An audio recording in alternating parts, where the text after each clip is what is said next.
Hindi rin maganda ang lagay ng pamunuan ng Iran. Dahil sa matinding takot at pagtatago, nagtago na sila, nanginginig sa takot. Ganyan ang ginagawa ng mga daga. Habang nakatuon ng mundo sa mga misil at pinsalang dulot ng digmaan ng US, Israel at Iran, may mas tahimik na nangyayari sa likod ng saradong pinto. Nagsisimula ng mataranta ang mga namumunong leader ng Iran, ang mga mula na ilang dekada nang nasa kapangyarihan. Hindi lang sila nababahala sa nakikitang pinsala. Alam nilang may mas malala pang maaring dumating. Kahit matapos ang digmaan na yan din, hindi na magiging pareho ang kanilang mga buhay. Bakit? Naubusan na sila ng pera. Hindi ito pagmamalabis. Alanganin ng ekonomiya ng Iran at nawawala sa mga kleriko ang nagpapatakbo sa kanilang kapangyarihan, pera. Sa loob ng maraming taon, pinanatili ng rehimen ang kontrol sa pamamagitan ng paggamit ng yaman para gantimpalaan ang mga tapat na tagasunod at panatilihing tumatakbo ang kanilang gobyerno. Gumagana lang ang sistema pag tuloy-tuloy ang pera. Pero ngayon, gumabagsak na. Kapag nawala ang pera, nawawala rin ang bisa ng mga titulo at pananakot nila. Para maintindihan ang kahalagahan nito, balikan natin ang Iran bago ang digmaan. Hindi sinimula ng Iran ang taong 2026 na may malakas na ekonomiya na bigla na lang nasira dahil sa labanan. Matagal nang kapos sa perang bansa. At mas naging lantad lang ito dahil sa digmaan. Bago bumagsak ang mga misil, naharap na ang Iran sa mabibigat na sanksyon na malakas tumama sa ekonomiya nito. Dahil sa mga parusang ito, bumagsak ang export ng langis ng Iran sa 1.5 milyong bariles bawat araw sa 2025, mas mababa sa kalahati ng produksyon nila bago ang 2018. Ibig sabihin nito, mas kaunti ang kanilang kinikita. Kasabay nito, nahihirapan ang mga pangunahing industriya, umiiwas ang mga dayuhang mamumuhunan at patuloy na bumababa ang halaga ng riyal ng Iran. Sa huling bahagi ng 2025, bumagsak ng halos 75% ang halaga ng riyal kumpara sa ilang taon lang ang nakalipas. Hindi lang ito numero. Naapektuhan ang araw-araw na buhay, winasak ang ekonomiya at nawala ang tiwala ng tao. Siyempre, kapag nawalan ng tiwala ang mga tao sa kanilang pera, nagsisimulang manghina ang ekonomiya. Habang bumababa ang tiwala, tumaas ang presyo. Umabot sa 50% ang inflation nung kalagitnaan ng 2025 at lumala pa sa 68% ngayong taon. Para sa maraming Iranian, matagal ng krisis kahit bago pa ang mga unang misil. Nararamdaman ito sa pagtaas ng presyo ng pagkain, pagbaba ng halaga ng sahod, at sa tahimik na pangambang, lalo pang hihirap ang buhay. Ito ang dahilan kung bakit masakit ang epekto ng digmaan. Hindi ito ang naging sanhi ng pagbagsak. Itinulak nito ang isang sistemang matagal nang bumabagsak lampas sa kaya nito. Matagal nang naiipon ang presyon sa loob ng maraming taon. Pinutol ang mga parusa ang Iran mula sa malaking bahagi ng pandaigdigang sistemang pinansyal na nagdulot ng mas kaunting pamumuhunan at mas kaunting mga pagpipilian. Umasa ang gobyerno sa mga madaliang solusyon para sa mga problemang nangangailangan ng maingat na pamamahala. Nilustay ng korupsyon ang mga yaman na sanay nakatulong sa pagpapatatag ng bansa. Kinain ng mga kumpanyang pinapatakbo ng Estado ang pondo nang hindi naman masyadong nagbibigay ng kapalit. Habang nangyayari ito, nilalamon ng implasyon ang sahod at ipon sa bangko. Nang sumiklab ang digmaan ng US, Israel at Iran, sobrang hinana ng ekonomiya. Halos wala nang natitirang lakas at hindi na kayang salagi ng mga dagok, lalo ngang araw-araw na dala ng digmaan. Pagkatapos, lalong tumindi ang labanan at bumilis ang lahat ng pangyayari. Dahil sa laki ng pag-atake, bilis ng labanan at presyo sa infrastruktura, napilitang gumastos ng mabilis ang Iran kaysa sa kaya nilang bawiin. Hindi ito simpleng saglit ng labanan na kayang tiisin ng bansa.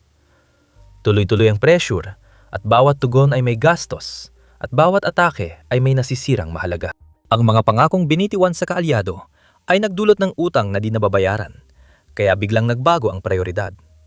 Ang ekonomiya ay naging pondo ng digmaan at sugat na lalong lumalala. Bilyon-bilyong pondo ang inilaan sa misil, drone at suporta sa mga kaalyadong grupo sa rehiyon. Kasabay nito, humigpit ang mga parusa, kaya mas mahirap kumita o maglipat ng pera abroad. Ang Iran ay naipit sa pagitan ng Iraq at hirap na sitwasyon. Tumaas ang gastos nila habang sakal pa rin ang kita. Makikita mo ring lumiit na ang natitirang puwang ng Iran base sa reselbang pananalapi ng bansa nila. Noong 10 taon ang nakalipas, mahigit $120 bilyong ang reserba ng bansa.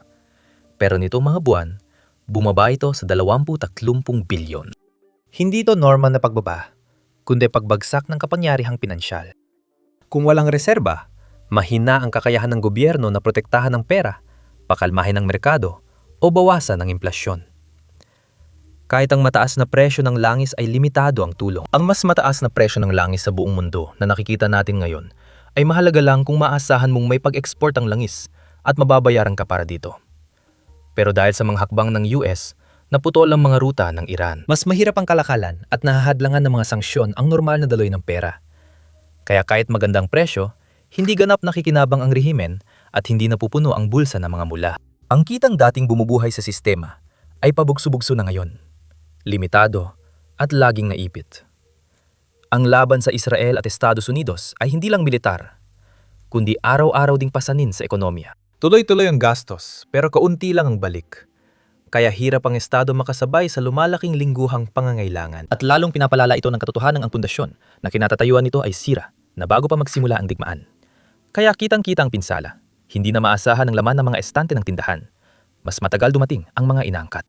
Madalas na hinihintay ng mga manggagawa ang sahod na nahuhuli o minsan ay hindi na dumarating. Mas mabilis tumaas ang mga presyo kaysa sa kayang makasabay ng mga pamilya. Lumalaki ang utang habang sinusubukan ng gobyerno na pagdugtong-dugtungin ang lahat gamit ang mas kaunting paraan at pera. Nagpapanik ang mga mula habang nauubos ang kanilang yaman. Isa sa malinaw na babala ng pagbagsak ng ekonomiya ng Iran ay ang mga bangko na may malaking problema sa sistema ng pagbabangko. Dapat sana ay nagpapaikot ng pera ang mga bangko. Nagpapautang sila, sumusuporta sa mga negosyo, at nagbibigay ng pangunahing pakiramdam na gumagana pa ang ekonomiya. Medyo simple lang, di ba? Kaya mo malalaman na kapag nagsimulang bumagsak ang mga bangko, may totoong krisis na. Lumutang ang pagbabagong ito noong huling 2025 nang ipinasara ang Bank Allende, isa sa pangunahing pribadong nagpapautang sa Iran. Hindi naman nawala ang mga deposito at utang na nasa 2.5 kwadrilyong riyal o $5 bilyong. Inilipat ang mga ito sa Bank Mele, pinakamalaking bangko ng Estado. Sa unang tingin parang pagsagip, pero babalang senyales pala ito. Hindi nalutas ang problema, nilipat lang. Ang pressure sa bumabagsak na institusyon ay inilipat lang sa ibang haligi ng sistema. Ipinakita ng pagbagsak ni Allende ang kabulukan ng sektor ng pananalapi, lalo na ang bangko na sangkot sa pagpapautang sa mga may koneksyon sa loob, korupsyon, at paglilihis ng pera sa mga proyektong konektado sa mga nasa politika na hindi nababayaran. Nag-invest ito ng bilyon-bilyon sa mga high-profile na proyekto gaya ng Iran Mall sa Tehran, ang pinakamalaking mall sa mundo na naging simbolo ng labis kaysa tuloy-tuloy na kita. Kasabay nito, si Allende ay nakahikayat ng mga deposito sa pamamagitan ng pag-aalok ng mga interest rate na mas mataas sa opisyal na limitasyon, na lumikha ng isang siklo kung saan ang bagong pera ay ginagamit upang takpan ang mga lumang obligasyon. Pagsapit ng huling 2025, umabot sa 25 kwadrilyong riyal ang pananagutan ng bangko, dahilan ng isa sa pinakamalaking kabiguang pinansyal sa kasaysayan ng Iran. Pagbagsak nito, napilitan ng Estado akuin ng pagkalugi. Pero ang solusyong yon ay lalo lamang nagpaluba sa Bank Mele. Imbes na palakasin ang sistema, tinipon ng rehimen ng panganib sa pinakamalaking bangko nito, kaya mas naging marupok ang pananalapi. Ang pagsalu sa pagkalugi ni Allende ay nangailangan ng pagliha ng mas maraming pera, na lalo pang nagpalala sa inflasyong lampas na sa 45%. Bumagsak ang real, tumaas ang unemployment, at lumala ang kahirapan. Hindi lang ito isang kabiguan sa bangko. Isa itong sintomas ng mas malawak na pagbagsak na ekonomiya. Sa halip na magpatupad ng reforma, ang ginawa ng mga mula ay ilipat lang ang mga pananagutan na malinaw na nagpapakita ng kanilang mga prioridad. Pinoprotektahan ang yaman ng elite, kahit magdurot ito ng pagbagsak ng sistema. Ang krisis sa Allende ay babala na gumuguho ang pinansyal na pundasyon ng Iran. Hindi lang Allende ang mahinang bahagi. Ilang bangko tulad ng SEPA, Milat, Day at Iram Zamin ay may matinding problema.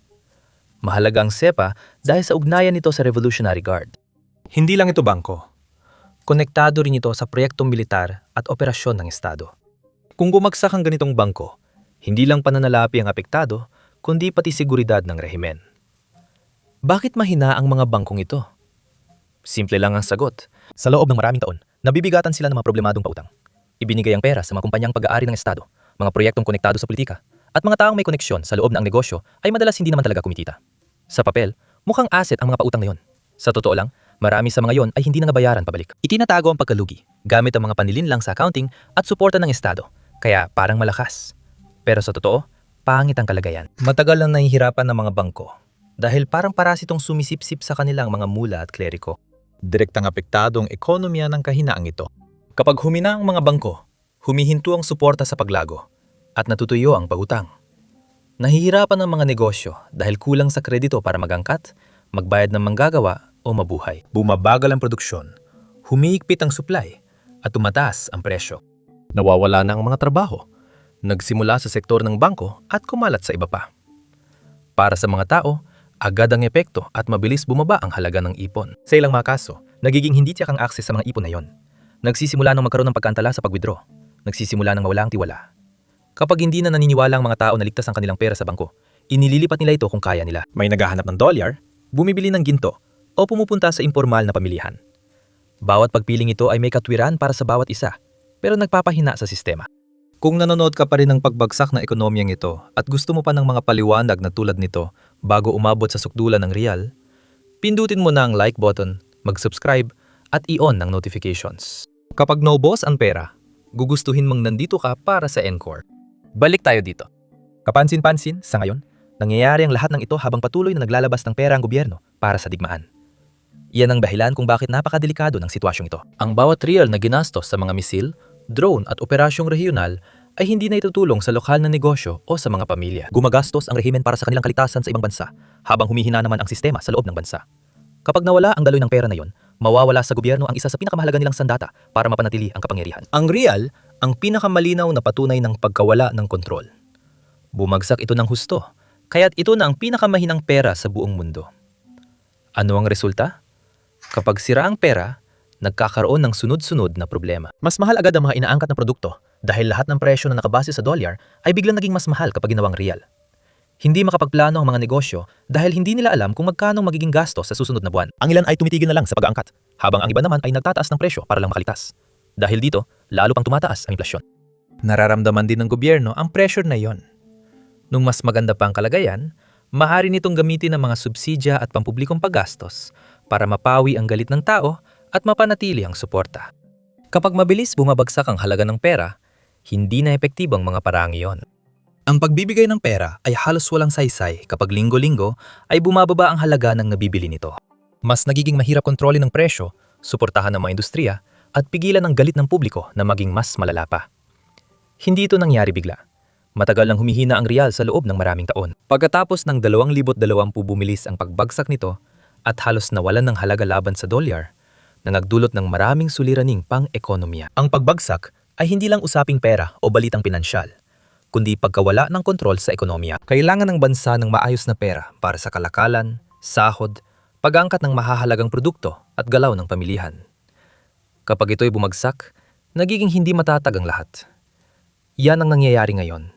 Mahina ang mga bangko, bumabagsak ang pera, tumataas ang inflasyon, at nahihirapan ng negosyo at kabahayan. Gumagastos ang gobyerno sa digmaan, habang nawawala ang mga kasangkapang pinansyal na dati nitong ginagamit para pamahalaan ang kaguluhan. Bawat problema ay nagpapalala sa kasunod. Ito ang dahilan kung bakit napakahalaga nito para sa namumunong elite ng Iran.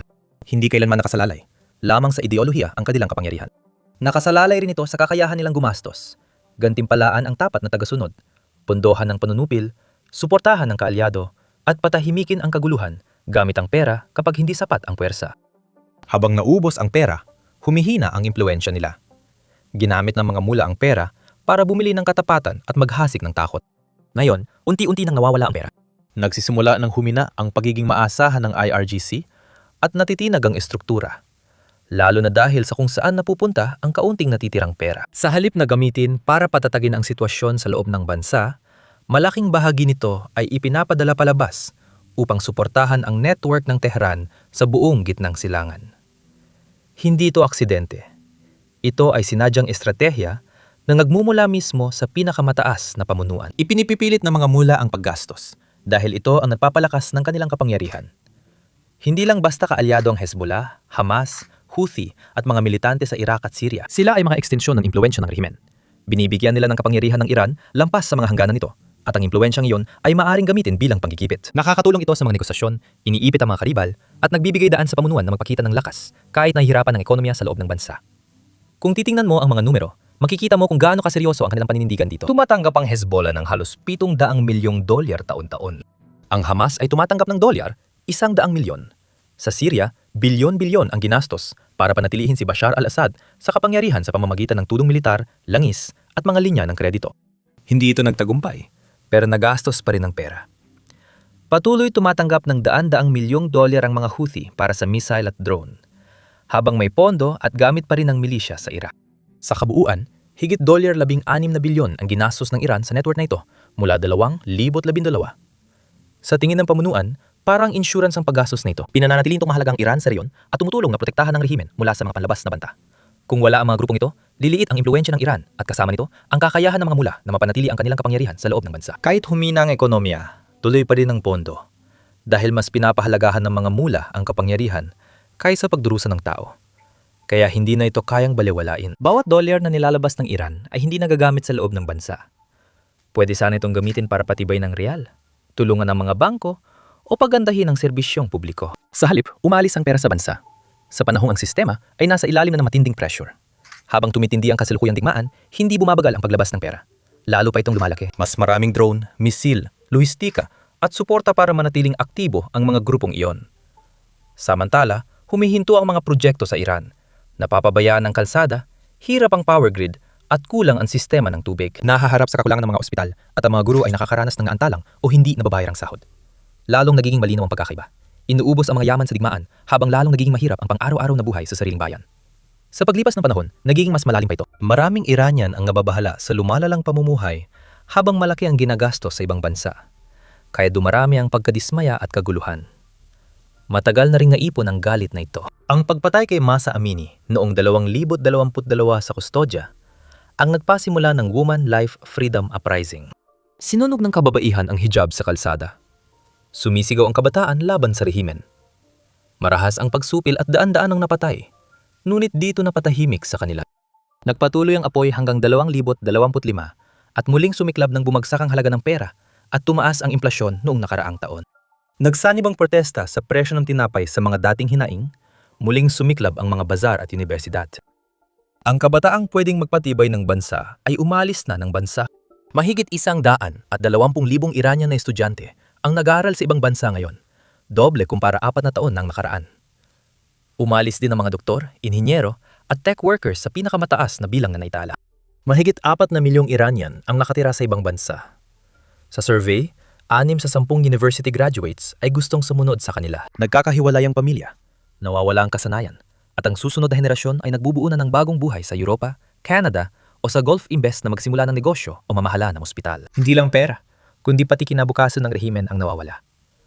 Pag natapos ang digmaan, kakaunti na lang ang matatalinong kabataan na matitira para tumulong sa pagahon ng ekonomiya mula sa hukay ng mga mula. Alam ng mga pinuno ng Iran ang pagbagsak ng ekonomiya, pero ipinapakita ng kanilang tugon ang mga prioridad nila. Bawat solusyon na kanilang inihain ay mas naaayon sa pangangailangang protektahan ng kanilang yaman kaysa ayusin ang sistema. Kaya naman ang una nilang hakbang ay mag-imprenta ng pera. Kapag lumalaki ang deficit, umaasa sila sa Bangko Sentral para punan ang kakulangan. Noong 2021, tumaas ng mahigit 40% ang supply ng pera sa Iran. Noong 2023, tumaas ng husto ang inflasyon. Ang pag-imprenta ng pera ay pansamantalang nagpapanatiling may sahod ang mga tapat sa kanila. Pero sinisira ang kakayahan ng tao bumili. Bumababa ang halaga ng sweldo, nababawasan ng ipon, at hirap ang pamilya sa taas ng gastusin. Kapag kulang na, bumabaling sila sa budget. Sa halip na bawasan ng pag-aaksaya o labanan ng korupsyon, inililipat nila ang pondo para protektahan ang mga koneksyon na nagpapanatili sa rehimen sa kapangyarihan. Noong 2022, bumaba sa ilalim ng 5% ng budget ang pondo sa kalusugan. Pero nanatili ang pondo ng militar at seguridad. Patuloy ang subsidya sa mga kakampi nila. Pero napabayaan lalo ang ospital, paaralan at infrastruktura. Nanatiling protektado ang mga kumpanya ng IRGC at ang imperyo ng SETED habang lalong lumala ang mga serbisyong pampubliko. Higit pa sa mga pangandaliang solusyong ito, ang mga hadlang ay istruktural. Dati, 80% ng kita ng gobyerno ay mula sa langis. Pero dahil sa mga sanksyon, bumaba ng malaki ang export nila. Ang paglay sa pandaigdigan ng merkado ay pumipigil sa dayuhang pamumuhunan. Kahit may kasunduan, kinakain ng di-epektibong operasyon ng mga industriyang kontrolado ng Estado ang benepisyo. Taon-taon, bilyon-bilyon ang nawawala sa korupsyon at tinatayang 30% ng mga kontrata ng gobyerno ang nawawala dahil sa katiwalian. Pati reforma ay napipigilan ng politika. Hindi pinapayagan ng mga pagbabago laban sa kontrol ng kleriko. Humihinto ang pribatisasyon, kulang ang reforma sa pagbabangko, at hindi pa rin natutugunan ng korupsyon. Dito humahantong ang isang mahirap tanggapin na katotohanan. Walang mabilis o madaling paraan pabalik. Ang sistema ay ginawa sa paraang direktang nakakabit ang kalusugan ng ekonomiya sa kontrol ng politika. Ang pagsasaayos ng isa ay nangangahulugan ng pagpapahina sa isa pa. Habang may palitang yon, mahirap makabangon. Kaya tanong pa rin, ano mangyayari matapos ang bigmaan? Hindi aayusin ng kapayapaan ng sistema, bagkus, mas ilalantad pa nito ang mga problema. Kulang ang yaman sa Iran para sa muling pagtatayo. Mababa na ang reserbang panlabas.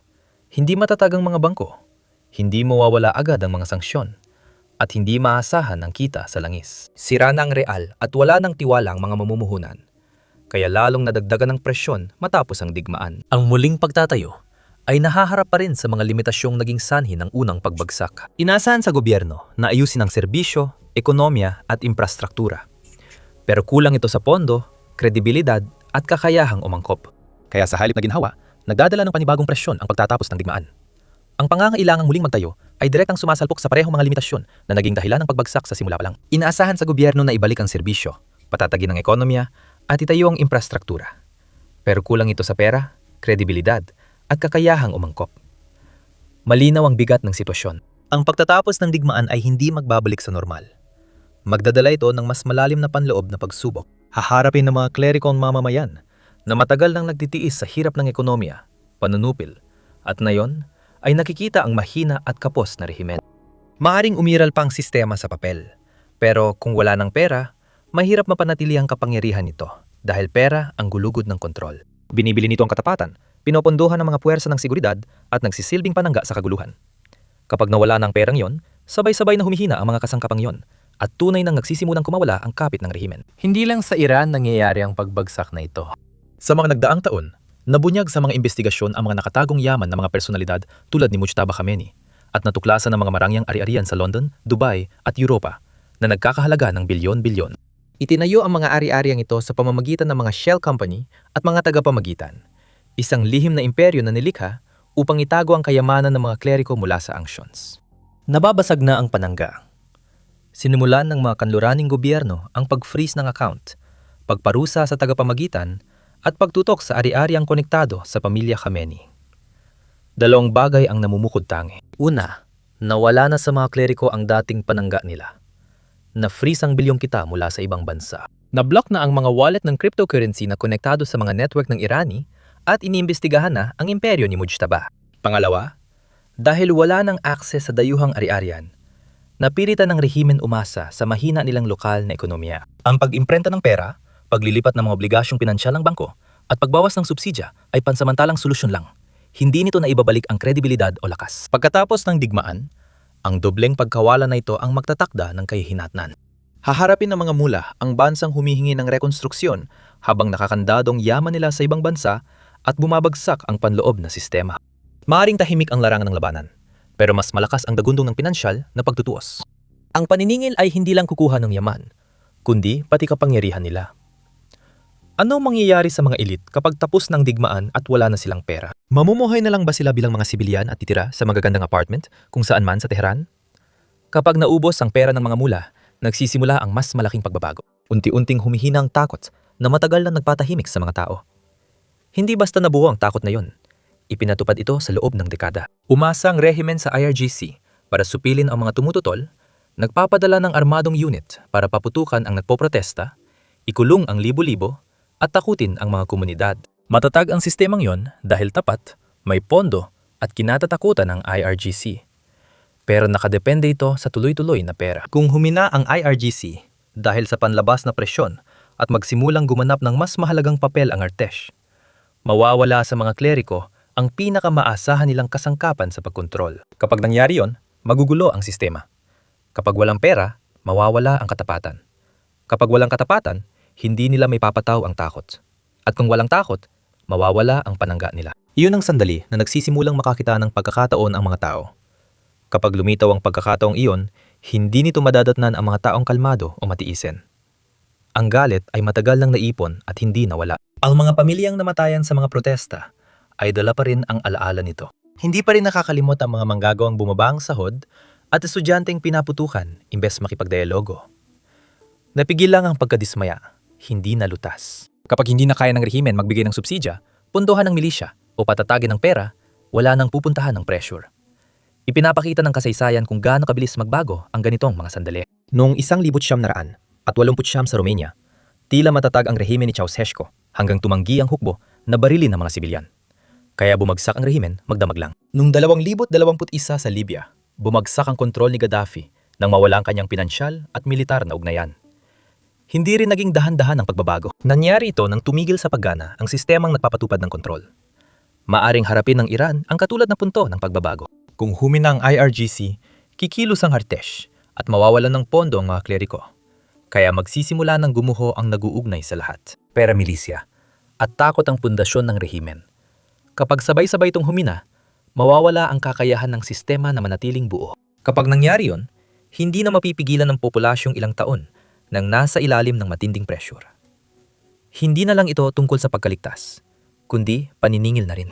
Hindi lang kumikilos ang tao dahil desperado sila, kundi dahil naniniwala silang panahon na para bawiin ng kontrol. Kapag naniwala ang matagal nang naghihintay na populasyon, maaring mas mabilis dumating ang pagbabago kaysa inaasahan. Sa kabuuan, kapag tiningan mo ang lahat ng ito ng sama-sama, ang pagtatapos ng digmaan ay hindi ang linya ng pagtatapos. Ito ay simula ng mas malalim na pagsubok. Ang kaligtasan ay hindi sa panlabas ng tagumpay, kundi kung kaya ng sistema tiisin ang pagbagsak mula sa loob. Maharing humaharap na ang mga mula sa isang bagong Iran na wala ng lugar para sa kanila. Sa loob ng mga dekada, lumago ang kanilang yaman habang nagdurusa ang bansa. Nag-imprenta sila ng pera para protektahan ang kanilang kayamanan, inubos ang mga budget para ipagsanggalang ang kanilang mga network, at isinakripisyo ang mga ospital, paaralan at infrastruktura para mapanatili ang mahigpit nilang hawak sa kapangyarihan. Pagkatapos ng digmaan, mahahalata pa rin ang epekto sa pera. Ang yumaman habang naghihirap ang bansa ay mauubusan din. Ang mga taong nagtiis ng panunupil ang siyang makakakita habang nagsisimulang muling bumangon ang bansa nang wala na ang mga iyon. Iyan ang punto ng pagbabago. Tahimik na ang labanan, ngunit ang pagsingil ay magmumula sa loob. Haharapin ng mga kleriko ang mamamayan na matagal nang nagtitiis sa kanilang katiwalian at kalupitan.